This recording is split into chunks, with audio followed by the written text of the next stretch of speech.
ప్రతిపక్ష నేత హోదా కావాలి అని ఆయన డిమాండ్ చేయడం అనేది ఎంత హాస్యాస్పదమో ఈరోజు గౌరవ సభాపతి గారు ఆయన ఇచ్చిన రూలింగ్లో రాష్ట్ర ప్రజలందరికీ కూడా అర్థమయ్యే విధంగా చాలా చక్కగా తీర్పిచ్చారు.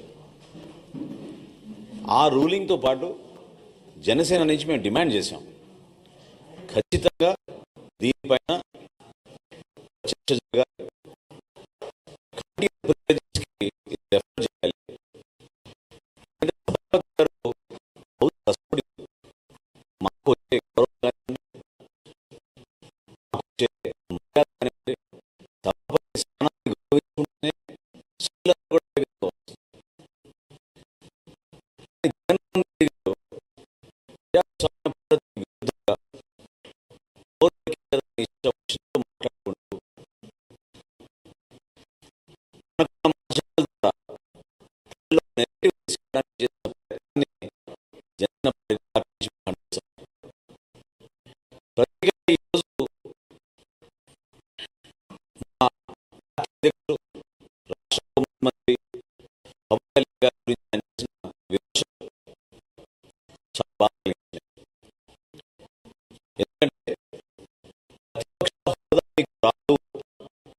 కళ్యాణ్ గారు ఏనాడు కూడా ప్రతిపక్షంలో ఒకలా ప్రభుత్వంలో ఒకలా వ్యవహరించే మనిషి కాదు.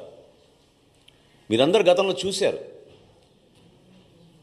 కౌలు రైతులను ఏ విధంగా పవన్ కళ్యాణ్ గారు ఆదుకున్నారో. ఆత్మహత్యలు విపరీతంగా పెరిగిపోతుంటే జగన్మోహన్ రెడ్డి గారి పరిపాలనలో ఆయన స్వయంగా 5 కోట్ల రూపాయల విరాళం ఆ రోజు ప్రకటించి రాష్ట్ర వ్యాప్తంగా మేము కౌలు రైతు భరోసా సభలు నిర్వహించి జిల్లాల్లో చివరికి నీ సొంత పులివెందుల నియోజకవర్గంలో 24 మందికి ₹1,00,000 చొప్పున పవన్ కళ్యాణ్ గారు అందించారు. నువ్వా మాట్లాడేది ఆయన గురించి? ఏనాడైనా నీ ప్రజా జీవితంలో ₹1 నువ్వు ఇచ్చావా? ఒక దాతగా నిలబడ్డావా? ఎవరన్నా ఆదుకున్నావా? ఎన్ని వేల మందికి పవన్ కళ్యాణ్ గారు తన సొంత నిధులు అందించి కార్యక్రమాలు చేసుకుంటూ వచ్చారు. ఎందుకు అంత విపరీతమైన ఆలోచన? ఎందుకు మీరు ఈ రోజున యువత గురించి మాట్లాడుతున్నాడు? ఆయన 44 లక్షల మందికి ఆయన ఉద్యోగాలు ఇచ్చాడంట.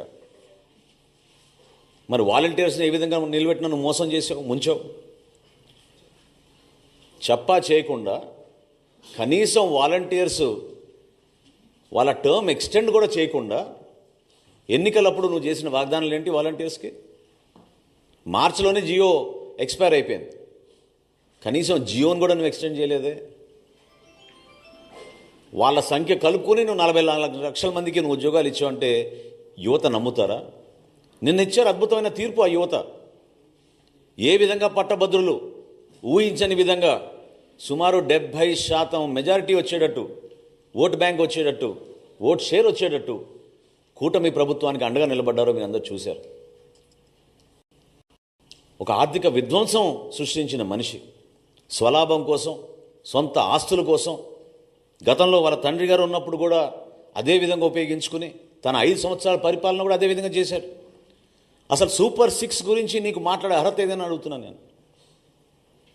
దీపావళి రోజు ఇచ్చాపురంలో రాష్ట్ర వ్యాప్తంగా ఉచితంగా 3 గ్యాస్ సిలిండర్లు మేము పంపిణీ చేస్తామని సూపర్ 6లో ఇచ్చిన వాగ్దానానికి అనుగుణంగా సిద్ధమైతే ఎంత దుష్ప్రచారం చేశారు, ఎన్నిసార్లు మీరు వార్తలు రాయిపించారు, కావాలని ప్రజల్లో అలజడి సృష్టించారు దుర్మార్గంగా. కానీ ఈరోజు లెక్క ఏంటి? 94,32,000 మందికి ఈరోజు గ్యాస్ సిలిండర్లు ఉచితంగా అందించాం. అద్భుతమైన కార్యక్రమం ప్రజల్లోకి తీసుకెళ్తున్నాం. నీలాగా మోసం చేసే కార్యక్రమం కాదు. ఎక్కడో బటన్ నొక్కేసాం అంటే నిజంగానే బటన్ ఎవరికి నొప్పారో, ఎవరికి అందించారో అనేది దీనిపైన చాలా ఆశ్చర్యకరంగా ఉంది. అదేవిధంగా ఈయన రైతుల గురించి మాట్లాడుతున్నాడు. ఈరోజు శాసన మండలిలో కూడా ప్రతిపక్ష నాయకులు, ఇతర సభ్యులు మాట్లాడారు. చాలా ఆశ్చర్యం కలిగించింది. విలువలతో కూడిన రాజకీయాలు చేయాలి. మీరు అనే ప్రతి మాటకి కట్టుబడి ఉండాలి. ఎన్నికల ముందు ఒక మాట, ఎన్నికలు అయిన తర్వాత ఒక మాట. ఇప్పుడు మీరు 175 నుంచి 11 దిగిపోయారు కాబట్టి మీరు బురజల్లే కార్యక్రమం చేపడుతున్నప్పుడు మేమే ప్రభుత్వంలో వచ్చినాక ఆశ్చర్యపోయాం. ధాన్యం కొనుగోలు విషయంలో మీరు రైతులను ఎంత మోసం చేశారు. కష్టపడి అహర్నిశలు కృషి చేసి రాష్ట్ర ప్రభుత్వం పైన ఒక నమ్మకంతో రైతులు ధాన్యం మీకు అమ్మితే 1674 కోట్ల రూపాయలు మీరు బాకీలు పెట్టి వదిలి వెళ్ళిపోయారు. ఇది మోసం కాదా? మడం తిప్పనన్న వ్యక్తి ఇది వాస్తవం కాదా?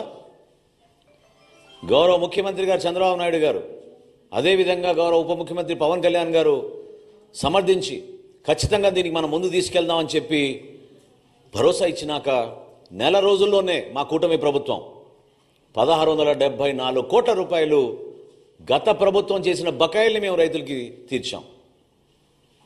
ధాన్యం కొనుగోలు విషయంలో ఈ రోజున భారతదేశంలో ఎక్కడ జరగని విధంగా ఒక అద్భుతమైన కార్యక్రమం ప్రజల్లో తీసుకెళ్ళాం. రైతాంగాన్ని కాపాడాం.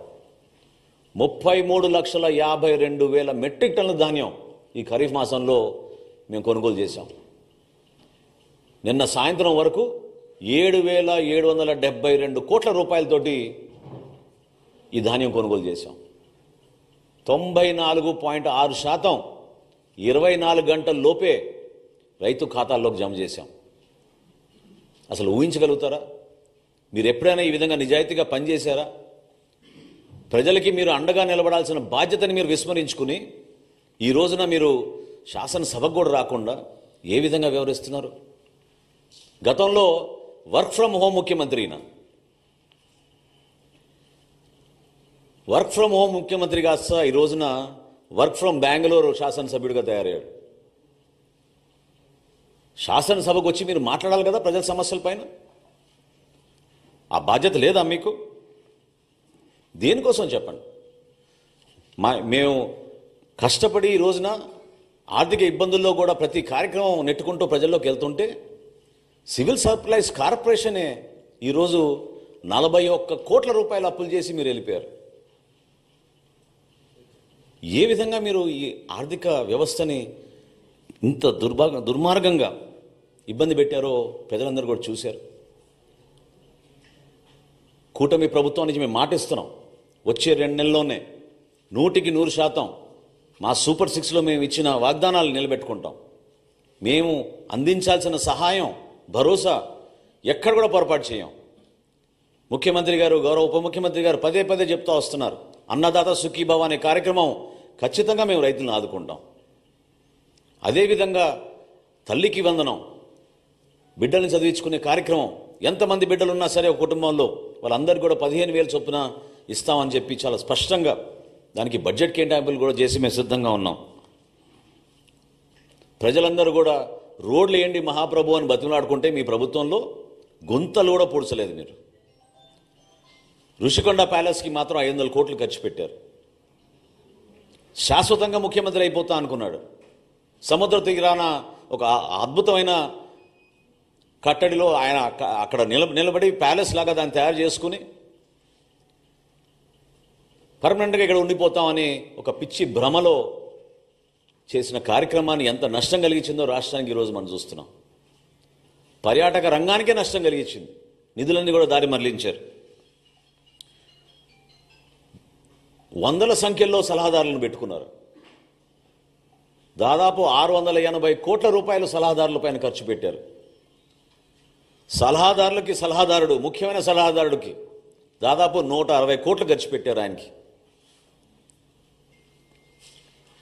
మరి ఇంతమందిని ఉపయోగించుకుని కనీసం జల్ జీవన్ మిషన్లో కేంద్ర ప్రభుత్వం ఇచ్చిన 14,000 కోట్ల రూపాయలు కూడా మన రాష్ట్ర ప్రజలకి మీరు ఉపయోగించుకోలేకపోయారే.